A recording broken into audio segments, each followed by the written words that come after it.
Hi, this is Emma Sutherland.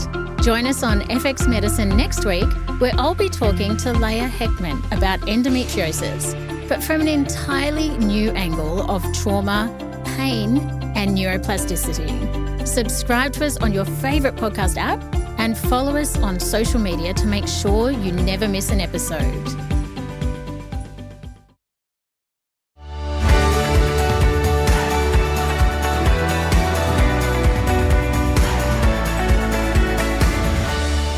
This is FX Medicine, bringing you the latest in evidence-based, integrative, functional and complementary medicine. I'm Dr. Michelle Woolhouse. The recent floods in northern New South Wales and Queensland have been devastating. The extensive water damage to both commercial and private property is not only associated with economic costs, but also mental, physical and emotional costs as well, affecting the health of both the individual and the whole community. While the aftermath of natural disasters can sometimes be difficult to predict, we do know one major issue associated wherever water damage occurs, and that is rising damp and mould. There has been some great discussions happening in the community around this subject already to help people become aware of the potential issues and, most importantly, what can be done to help the situation. Joining us today is Dr. Sandeep Gupta, one of my dear friends and a fellow integrative GP, and he's one of Australia's leading experts on mould and biotoxin illness. In addition to his specialty in nutritional and environmental medicine, he holds certification in biotoxin illness and is a board member of both the Australian Chronic Infectious and Inflammatory Diseases Society and also the International Society for Acquired Environmental Illness. Welcome to FX Medicine, Sandeep. Thanks for being with us today. You're welcome, Michelle. Excited to chat with you today. So, Sandeep, I wanted to start with the basics. Tell us what mould is and when does mould become a problem? Okay, so mould is a type of fungal organism that's multicellular. So single-celled fungus is what we call yeast. And yeasts include Candida albicans, which is known quite commonly, but also a number of other organisms. They can also, by the way, grow in damp buildings, but they're more known for causing infections in humans. So mold includes genuses such as Aspergillus, which is known to cause a variety of conditions referred to as aspergillosis, and also Penicillium, which is where the antibiotic penicillin came from. The fungal organisms mold are not so complex that they've actually become mushrooms, though. So mushrooms are the third type of fungal organisms. Mold, we talk about mold for shorthand, but really the problem is damp buildings. And it's actually not just mold. It's a whole toxic soup of organisms, which include bacteria, VOCs, which stands for volatile organic compounds, microbial VOCs, or we call MVOCs for short, parasites, actinomyces, etc., etc. So just to throw that one in, it's actually not just mold, but we do refer to it as mold in shorthand.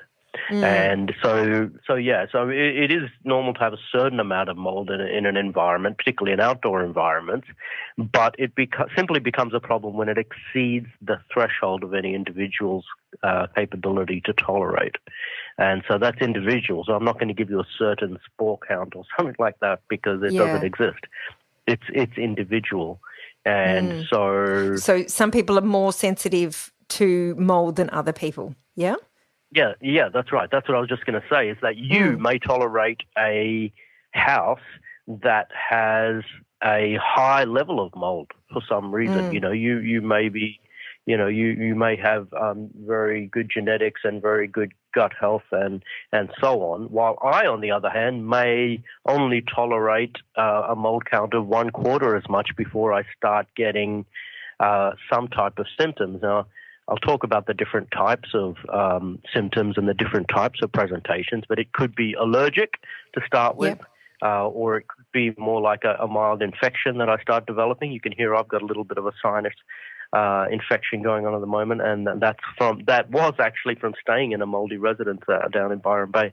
So that is the sort of thing that I start to develop, but someone else may not develop that until a much, much higher level of moulds in a place. So there's definitely a significant individual variability in the sensitivity to it.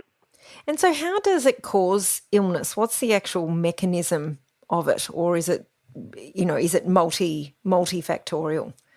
Multifactorial. So there's different types. So if you have a property or a building that is damp enough, almost every person in there will develop some symptoms.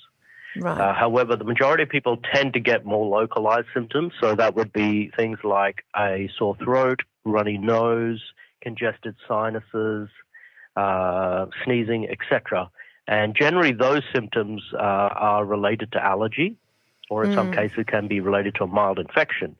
Now, there's a small proportion of the population who are susceptible to getting a whole body inflammatory process where it doesn't just affect their nasal passages and throat and localized area, but it actually it affects the whole body. And rather than just having those localized symptoms, they also get things like fatigue, anxiety, insomnia, skin rashes, digestive symptoms, etc. The list goes on and on. And that kind of list of symptoms is probably enough to make most GPs go and hide under their chair and start pulling out the prescription book for antidepressants within seconds. Yeah, exactly. But it's not depression. It's not depression. It's actually an inflammatory reaction to microbes in a water-damaged building, and it is a real condition that needs to be recognised. And so why is there so much controversy about it? Is it just because it's new on the radar? Is it because we've got issues with water damp buildings? Is it the building code? Like, why is it so controversial? Well, it still hasn't made its way into conventional medicine. And even though there is quite a number of papers, what we haven't got at this point is the classic Lancet study or the classic BMJ or New England Journal of Medicine study that many of the specialists like to see before they declare something as being real. We've still generally got articles which are in slightly more lesser known journals, and it's considered by many expert bodies to still be quite new and controversial. So, it takes a certain amount of time for something to break into the medical world.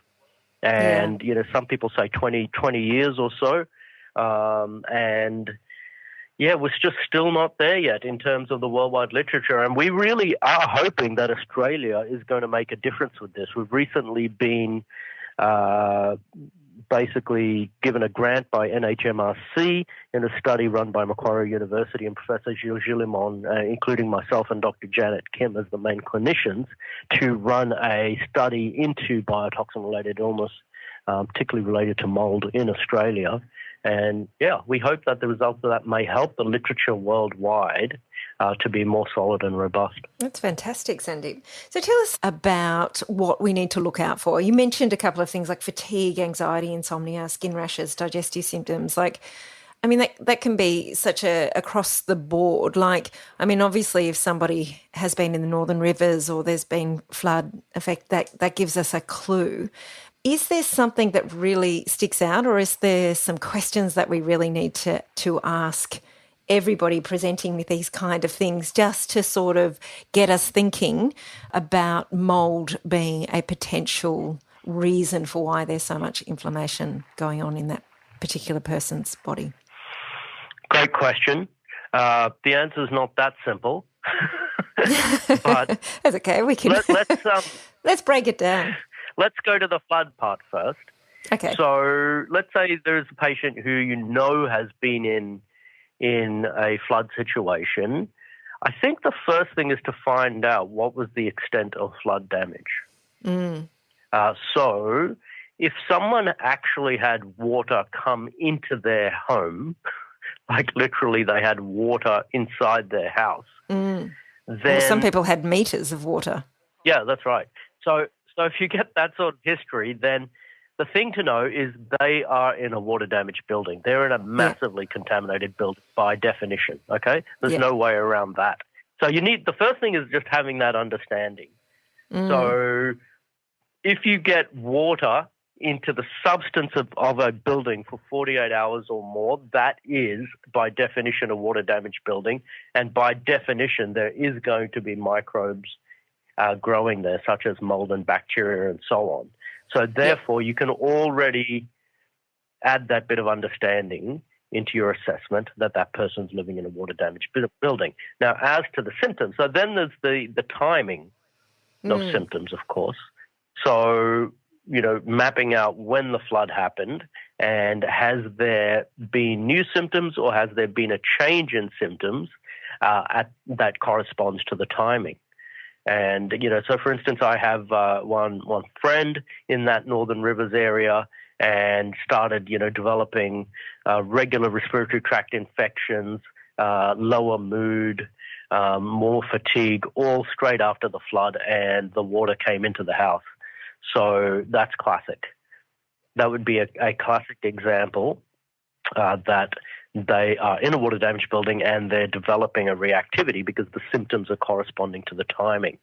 So that's a really important way, is just to tease out. So when you start asking a patient about mold, one of the key things to know is just asking them straightly and plainly, do you have mold in your home?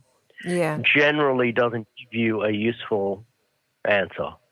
The reason being that most people just don't have enough understanding of this problem, and they see it as more of a cosmetic issue. And many people will almost interpret that as a statement of cleanliness, that their cleanliness is being questioned.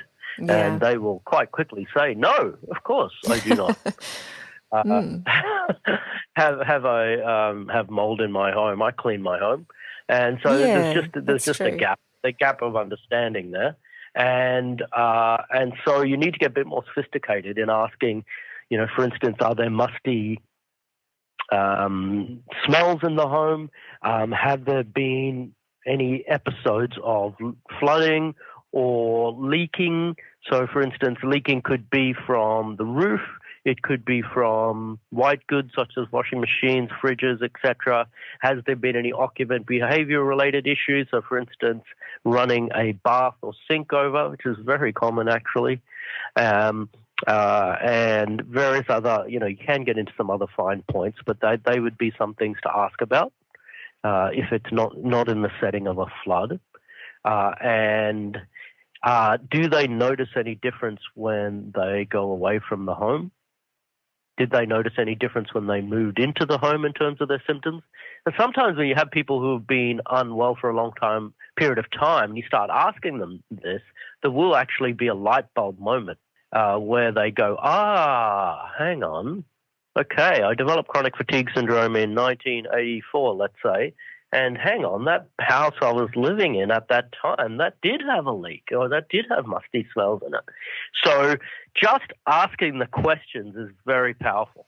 Don't underrate that, because sometimes you'll just put on a light bulb for a client. Sometimes you'll unearth that there has been a correlation to timing. Now, in some cases, the correlation to timing is not as clear for whatever reason. And I can go into that, but sometimes there's not a direct. Sometimes someone can be living in a building for years and they're not necessarily reacting to it until they get what we call a cytokine priming event. Now, that could be an infection such as Epstein-Barr virus, Kawasaki, tick bite, etc. Or even a big mold event itself. And what about COVID? What about a viral infection like COVID? Yeah, most likely, yes. That hasn't been described in the literature from Richie Shoemaker because it wasn't around then. Of course. Yeah, I'm quite sure that would be part of it. Yeah, getting COVID. I haven't actually seen that yet, but I'm sure that is the case. Actually, the Dr. Shoemaker, who was the doctor I studied with initially when I learnt about mold-related illnesses, is looking at transcriptomic testing, and he has found that people with long COVID generally are reacting to mold. Right. Yeah, so that's very interesting. Triple whammy, double whammy. Yeah, that's right. So sometimes they can be living in a home. They can be exposed for a long period of time, and until that sort of event happens. So that's also something to ask for in the history. Have they had a bad viral illness or tick bite or any kind of big inflammatory illness along the way while they were living in that home or working in that particular workplace? So that's the history part. Yeah. So they don't necessarily have to be living in a house. Like, it could be their place of work. It could be a flooded shop, and their home may have been immune from something, so they're not really thinking about that, or they may not even know the history of that, which is sort of adds to the mystery in some ways. Yes, exactly. It could even be, let's say they go into a room regularly for half an hour a day. They go into a meeting room or something. It could even be that. So if it's anything more than about 5-10 minutes a day could be significant, in terms of turning on their inflammatory pathways. And I guess the other clue that I was sort of taught about was to see whether their symptoms got better when they went away on holidays, for example. Like, I remember a patient who went away to like Central Australia, so in the desert, which is probably one of the most unmouldy places, and went camping and found her symptoms were much better. And that was kind of the clincher for us to kind of go down that pathway. Is there other clues like that you've heard? I mean, you've probably interviewed hundreds, if not thousands, of people with mould, like with clues like that can sometimes prick your ears up. Yes. I do find that one's quite variable because, of course, the other side of that is, generally when people go on holiday, they go and stay in a hotel or Airbnb or apartment or whatever. And guess what? The majority of buildings are water damaged in Australia. So therefore, they may not notice that type of pattern. And camping is definitely the best. One question that I've always had, a lot of people have that classic kind of mould. You've got those kids that have got the runny nose and they're constantly sort of got that upper respiratory tract or even lower respiratory tract infection. Is that always the case, or do some people not get the respiratory type symptoms and come in with the more whole body anxiety, insomnia, aches and pains, fatigue, etc., what we discussed before? Can you have one without the other? Yeah, you can. Yeah. It doesn't necessarily, so you're not talking about a localized problem here. So the mold is coming in through the respiratory tract, but we're not talking so much about, some people don't have a localized response, they have a systemic response. They may not have any respiratory symptoms whatsoever. Right, so that's important for all of us to know.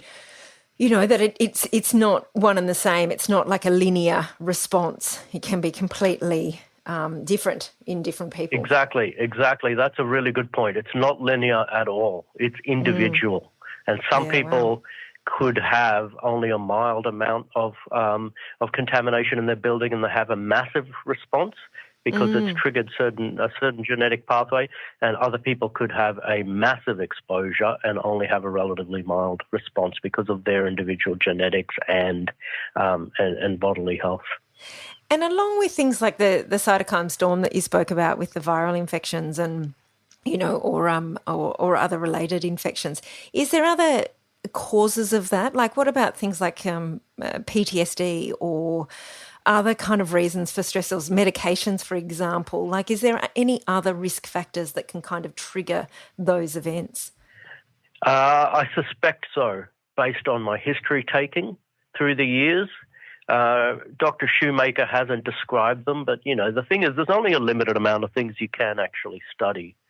And generally speaking, a lot of the time you take a history and you will notice that people's symptoms have really started after a significant emotional trauma. And so we know there is an inflammatory aspect to that. From various studies, including the one by Becker, which was from a medical student from Harvard, who published a really interesting paper a few years back, where she also found that it activated or it had an epigenetic effect on a whole bunch of genes. So I think trauma is highly likely. What was the other one you mentioned? Oh, just things like medications or other. Yeah, or operations, for example, some sort of other operations, stress definitely. I don't know. I don't know about medications. It's possible. I think if someone had an inflammatory response to a medication, I think then yes, that would be. Operations definitely are a stress. There's no doubt about it. Motherhood, going through pregnancy is a stress. Yeah. Oscar Serralac says that's inflammatory in and of itself. Yeah, that's right. So there's a whole series of life events that are potentially significant. And that's one big part of the history, is teasing out the onset of different symptoms and how it relates to life events. But there appears to be a causal relationship to all those kinds of events and onset of illness. Sandeep, what don't we know about mould illness? Like what concerns you the most about these recent events? You know, is it our lack of awareness? Is it the potential long-term effects? Like what don't we know, and what do you feel like we need to know? Yeah, I think potential long-term effects is very important, because potentially if you look at the various genetic pathways that can get activated, there is concern about risk of triggering coronary artery disease. There is concern about triggering cancer in some people. However, this has not been documented at this point, and so it's only, a possibility at this point. So that would definitely be an area of research which is quite important. To look at long-term effects and what risks there are. There's also quite possibly a risk of Alzheimer's that comes with long-term mold exposure, which has been documented by Professor Dale Bredesen from California. Right. And so there can be all types of long-term effects, I believe. I think autoimmune illness is another important one that needs to be looked at. I know Nicole Bilesma, who's kind of the head building biologist in Australia and an educator, believes that there is a very strong connection there with autoimmune conditions such as multiple sclerosis. The literature is starting to show a connection there. Wow, it's very multifactorial, isn't it? It's multi-layered. So in many ways, we often talk about prevention is the ultimate kind of treatment. Is there ways in which we can protect ourselves from potential issues with mould? Like, I mean, obviously you've alluded to the issue that we've got some genetic susceptibility, but even if you were genetically susceptible, is there things that we can do to help protect ourselves from developing that inflammatory response, apart from obviously not living and working in? Yeah. So what are the things that we can kind of look at to sort of, I guess, support the body in terms of prevention? Well, I would go more to talking about the house, to be honest. Yeah. I would be great. Let's talk about preventing. In terms of preventing mold-related illness, well, some of the key things are keeping an eye on the humidity in your home and make sure that that's generally staying in the 45 to 55% range. If not, you need to run dehumidifiers. Yep. Number 2, generally choose a place that doesn't have carpet or kind of large fabric curtains, because they're going to be materials which are very easily contaminated. Number 3, exhaust fans in all the bathrooms that exhaust outside of the home. Yep. Range hoods on the cooktop that exhaust outside the home. There's a whole range of things. But basically awareness is the key. And then the other huge thing is if you have a water intrusion event, so let's say one of the kids runs the bath over, you need to know that there's an emergency protocol for that. Right. Which is, you need to know of a remediator who can come in and run some very high-powered dehumidifiers for a couple of days and dry that out. And so it's knowledge. Yeah, exactly. I mean, this is what this podcast is all about, is to give people knowledge. I mean, obviously, people up in the northern rivers have been, massively affected. One of the questions that I have had, in the sense of like, we know that mould is kind of an extension, and it extends beyond its boundaries, and sometimes you can't even see it, and it could be in a wall that you don't even know that's sort of there. So it has got this fear factor to it. If you are really aware of your household, could your neighbour's mould problem affect you? If you're extremely sensitive, and if your neighbour's contamination problem is massive, like literally their whole place is just an absolute write-off, then that's possible. But I haven't actually encountered that in practice. Yeah. But there's a possibility that that could be an issue if someone had, like, for instance, you lived in Mullumbimby and your neighbours basically had water all through your home, and you've got your house totally remediated or some people have to have the whole house rebuilt. Yeah. And then your neighbours on both sides have still got massively contaminated buildings. I could see that being an issue for some people. Yeah. So once we've established somebody that's got a mould-related issue, what do we do? What's our first port of call? First port of call is education. Yeah. Explaining the nature of the illness, explaining that there is a treatment. You can recover from this. This is not the end. So realizing that your client is going to have a massive amount of overwhelm and fear. Yeah.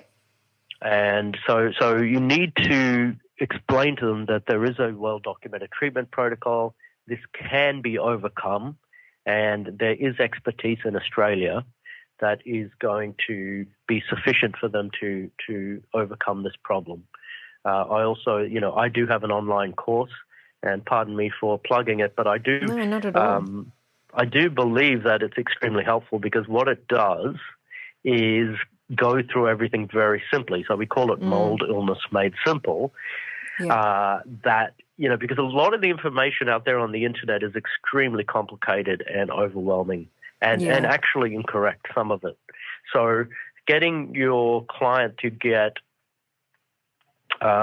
simple and clear information that guides them through the process of identifying whether they've got a mold-related illness, working out whether their building has a major problem or not, and thirdly, going through the treatment protocol themselves, and then lastly, recovering from the trauma of mold, because it in and of itself is an emotional trauma, having gone through a mold situation, and then finding a safe home for themselves, assuming the home is the problem, and being able to maintain that free of home for future. So we take them all the way through that. Fantastic. And, sounds like a great and I believe initiative. at the end of it, people feel a lot less overwhelmed and a lot more clear and confident, which is one of the keys.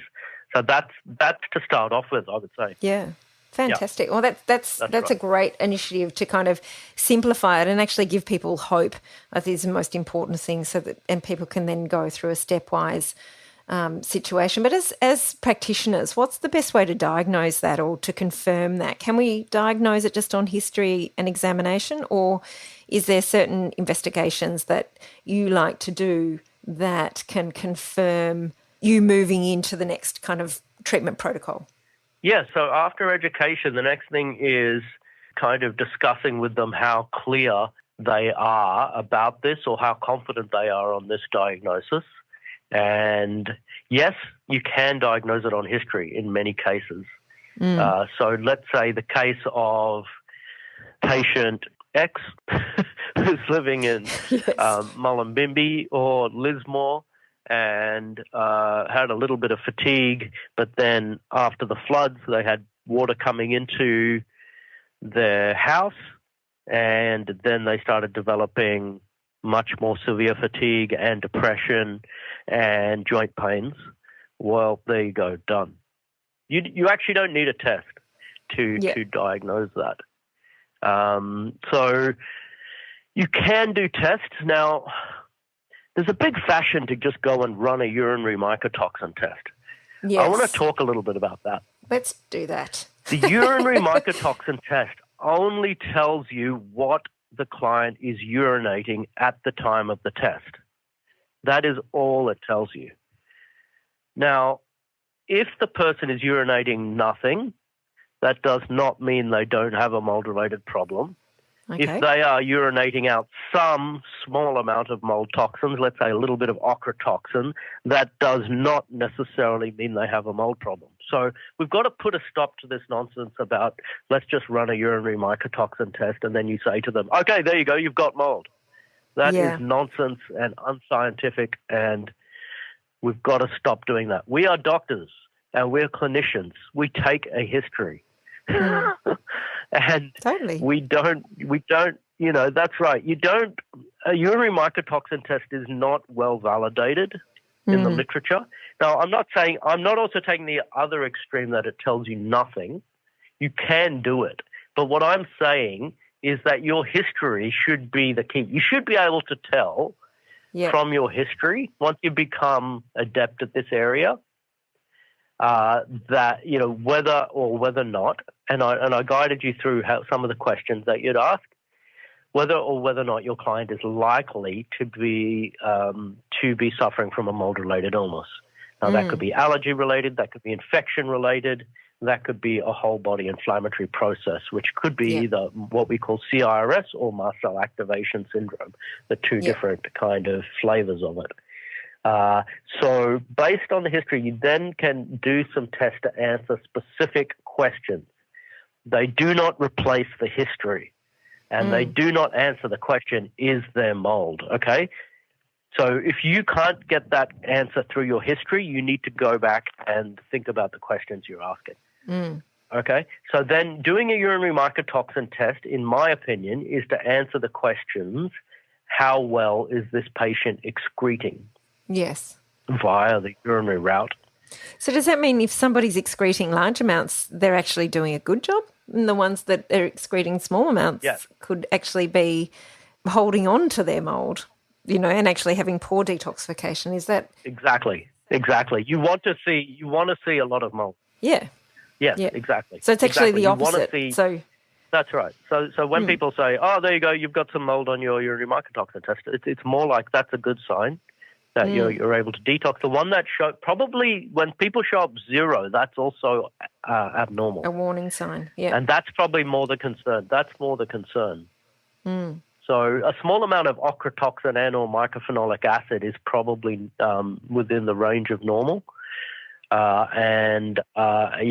you should see a little bit coming through normal exposure through food and just general day-to-day exposure. Yeah, sure. So if you see nothing, that's probably an important sign. And if you see high levels, particularly of trichothecenes in someone, well, that's significant as well. But a lot of results you'll see just show a little bit of ochratoxin and a little bit of mycophenolic acid. This is if you're using Great Plains Lab. Real-time laboratory is slightly different. And I'm not sure that's particularly predictive at all when you just see that small amount of ochratoxin, etc. I think that's probably normal. So is there a better test to do? Like, do you do visual contrasting sensitivity testing? Is there anything to kind of guide you that gives you that, right, yeah, I'm definitely on the right path? Or do you do an ERMI at home?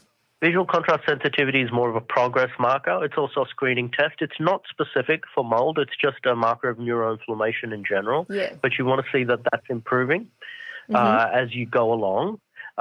You can do testing for VIP and leptin and something called copeptin, which are also indirect markers of CIRS. Yep. In Australia, which are available in Australia through laboratories, that appears to be useful. You can also now do VEGF, or vascular endothelial growth factor, which is also a useful marker, which generally will be low in mold patients. However, none of those markers individually, if they're normal, exclude it. Yes. So, but if you see let's say 3 out of 4 of those markers are abnormal, that's pretty much it. And are they all low or some high and some low? So the VIP and VEGF generally go low, but they actually all can go both ways. You can get a high level in some clients. Right.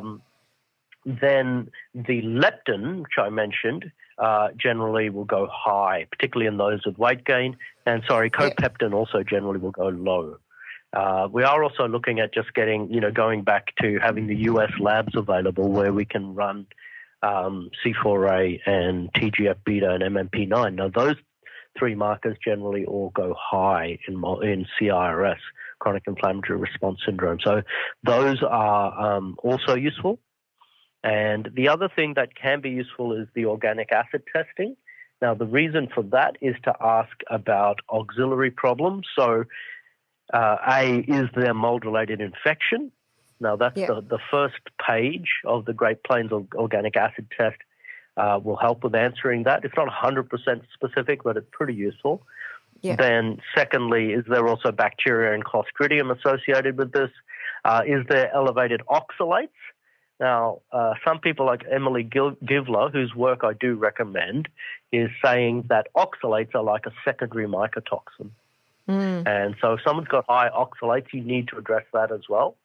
And then mitochondrial function, is that been affected significantly? Because that is also an outcome of mold-related illness. And then nutrient sufficiency. So you often will see significant B vitamin deficiencies, particularly when you have hyperoxaluria, high oxalates. And then you'll also often see glutathione related problems or abnormalities in mold-related illness. So that's quite a useful test just to pick up associated problems. And then there's also some markers for chemical toxicity. Yeah, that's right. So you're looking kind of at, all right, so we've got a body that's under, enormous amounts of stress. It's in a chronic kind of inflammatory cycle. What else is going on? How do we build the body up? How do we support all of the auxiliary sort of systems so that we can work towards healing the body long term? And so you're using some of these tests not only for diagnostic purposes, but also to help shape your understanding of where this person needs to kind of concentrate their attention to see them get better. Yes, exactly. Yeah, yes. Perfect. And so in terms of treatment protocol, and this, I love the sound of your online course, and thanks for sharing, because that's really important information, for people, because I just love that educational awareness side of things, because really, let's face it, education just almost can be sort of the relieving points, better than an antidepressant in most cases, I find. But what do we do in terms of treatment? Like, I know eradication is really important, and obviously everybody's individualised, but is there some key features that you've found to be probably the most effective? How we start off. Is there medications? Yep. Is there nutrition? So one of the key things is firstly making sure that the client is passing bowel motions regularly, and their excretory pathways are open, and that they're getting reasonable amounts of sleep, and that their digestion is working. That's the starting point, because you don't want to give binders to anyone who's very constipated. So then the next step is, if they're not constipated, etc., we start some binder medications or supplements.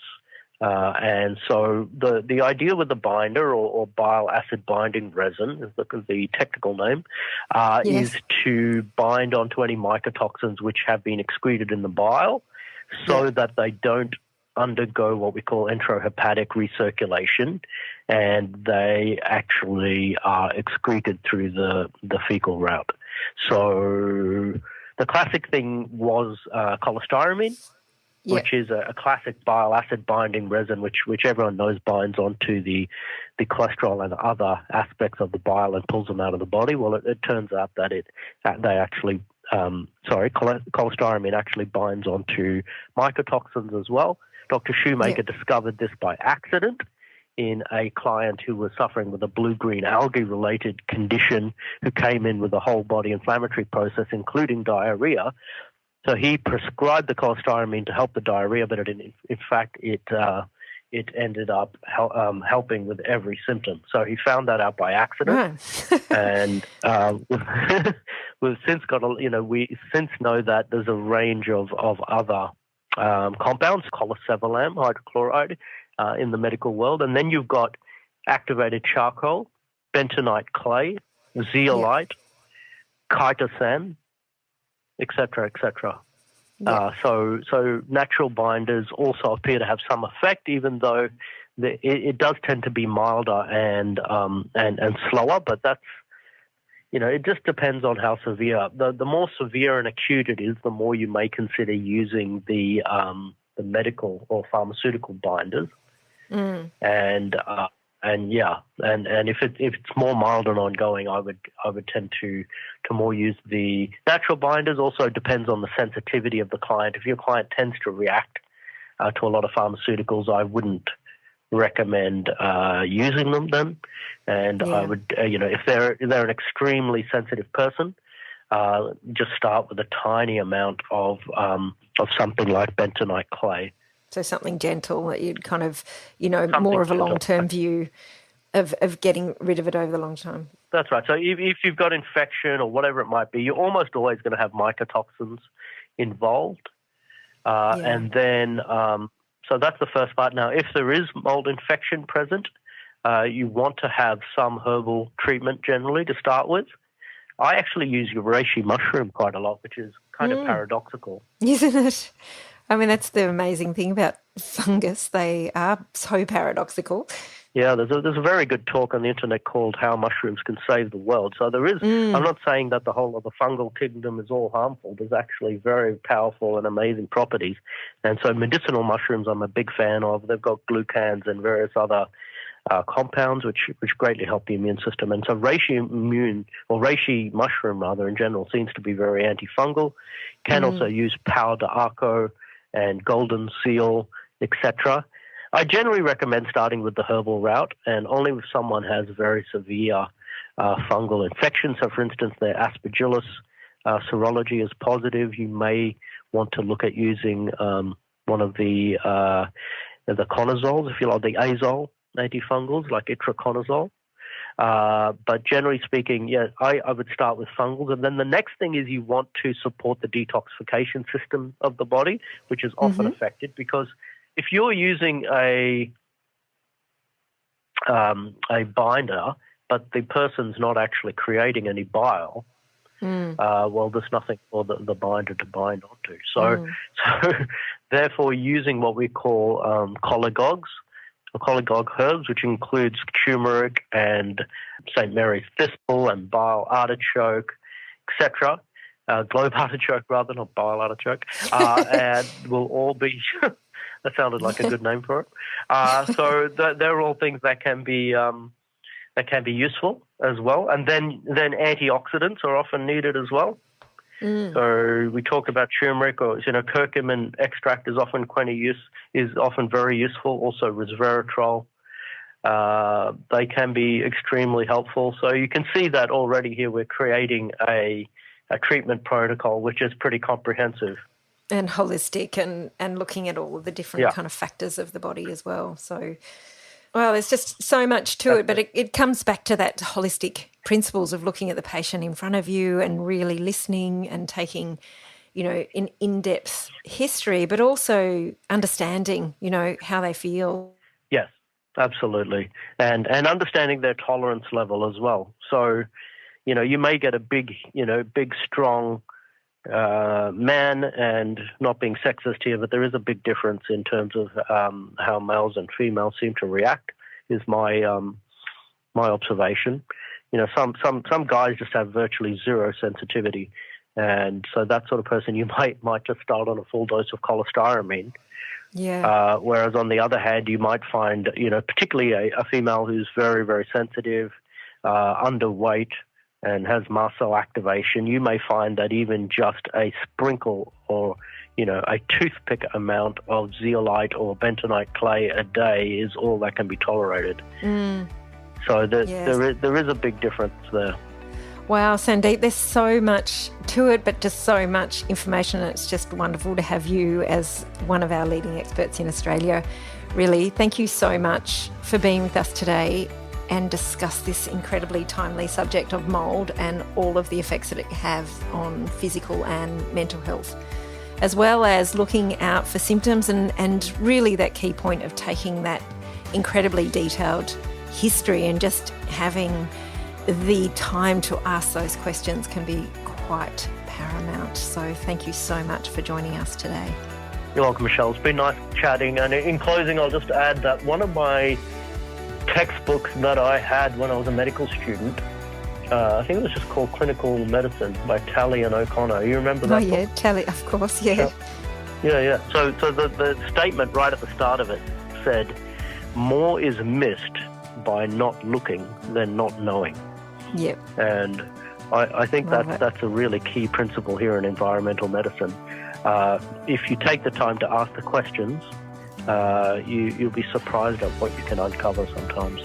Yeah, fantastic. And it's so great to have you as a resource that we can call upon.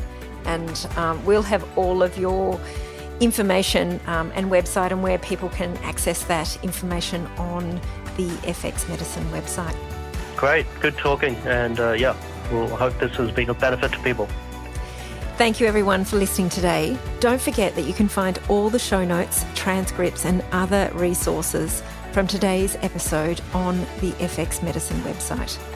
I'm Dr. Michelle Woolhouse. Thanks for joining us, and we'll see you next time.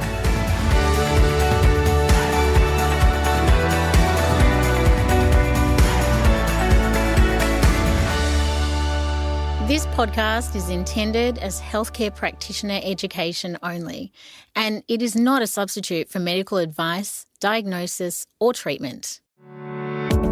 Hi, this is Leah Hechtman. Despite advances in our understanding of the microbial, hormonal, and immunological drivers behind endometriosis, the pain associated with this condition often persists, even after treatment. We now know that people with endometriosis have fundamental neurological and neuropathic differences in how they perceive and handle pain. Join me live online on Wednesday, June 7th for Bioceuticals Clinical Mastery, the neuro-psycho-angiobasis of endometriosis. In this 90-minute session, I'll be diving deep into neurocircuitry, pain perception, neuroangiogenesis, and the underlying pain mechanisms of endo. I'll also be including a case study to demonstrate how my research and clinical approach could translate into clinical practice for you. Go to bioceuticals.com.au to reserve your place today.